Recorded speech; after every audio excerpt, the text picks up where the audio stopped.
Donald Trump, you are an absolute disgrace to America. For those of you who are interested in what I would say to our former president, you might want to speed it up. Hold right here.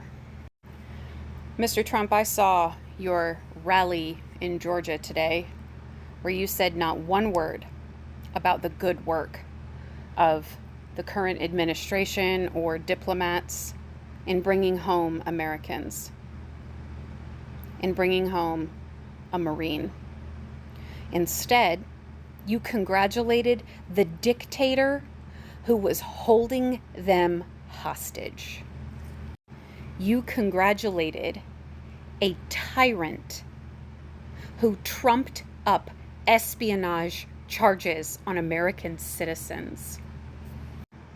I don't know why I'm surprised, given that you invited Russia to target your opponent when you were running in 2016, given that you never believed any of the 11 intelligence agencies that said that Russia interfered in the 2016 election, given the fact that at every opportunity to defend Americans, you stood with Russia instead.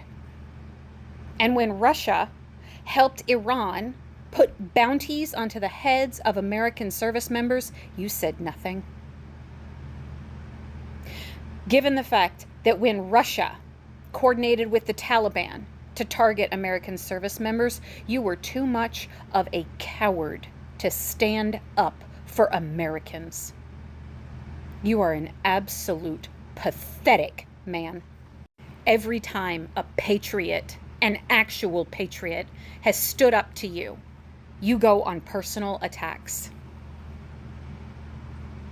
Members of the military, national security experts, terrorism experts, members of the intelligence community, you find them useless. In fact, you stood in front of the Star Wall at Langley and bragged about yourself. Those stars are people who gave their lives for this nation. And you used the backdrop of that to brag about how wealthy you were. It's no wonder that you only got your Truth Social off the ground by coordinating with relatives of Russian oligarchs on the sanctions list. It's no wonder that you only wanted to talk to Vladimir Putin in Helsinki if there were no witnesses. It's no wonder you repeatedly, at every opportunity, have spit in the faces of Americans to defend Russia. And we all know exactly why now, given that the intelligence community is once again saying that Russia is trying to interfere in our election. We all know why you're praising Putin, because you're afraid he won't back you again. But more than that, when you run away from America because you are running from the consequences of your cowardice and your treason, you want somewhere to go, and you are desperate to have Putin welcome you with open arms. Benedict Arnold is the most famous traitor in American history for being loyal to his king. You don't have that excuse. You don't have the honor either. You have outdone him, Mr. Trump, with your being a Russian asset for decades. You are a spy. You are a rapist. You are a predator of children. You assault women.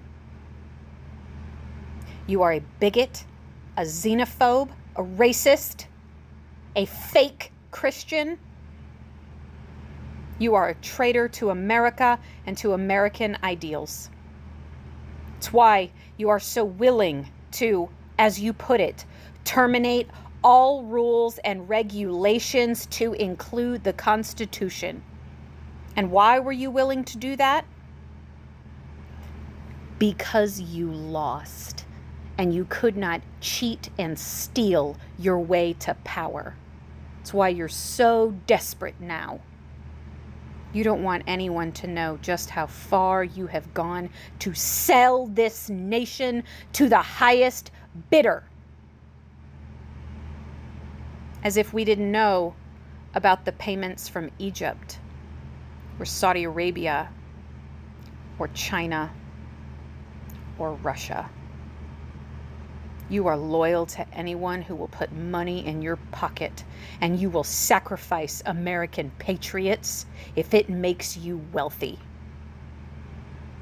You are disgusting, Mr. Trump.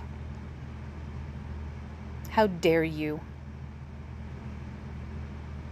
You once said that General Milley deserved a very specific fate because he stopped China from thinking we were going to initiate a war. And you were angry that he was able to calm them down. So you threatened his life. The chairman of the Joint Chief of Staff, you threatened him with public execution. And that is exactly why we all know now that you will defect. Because you accuse others, you project everything you're thinking onto others. And you are terrified that when you have to stand in front of the 330 million people in the United States of America, that you will be the one to face a traitor's fate. I wish you a long and happy life, Mr. Trump, behind bars with nothing. May you suffer in your prison cell until your last breath, and then may you be judged by the Creator and enjoy an eternal fate you well deserve.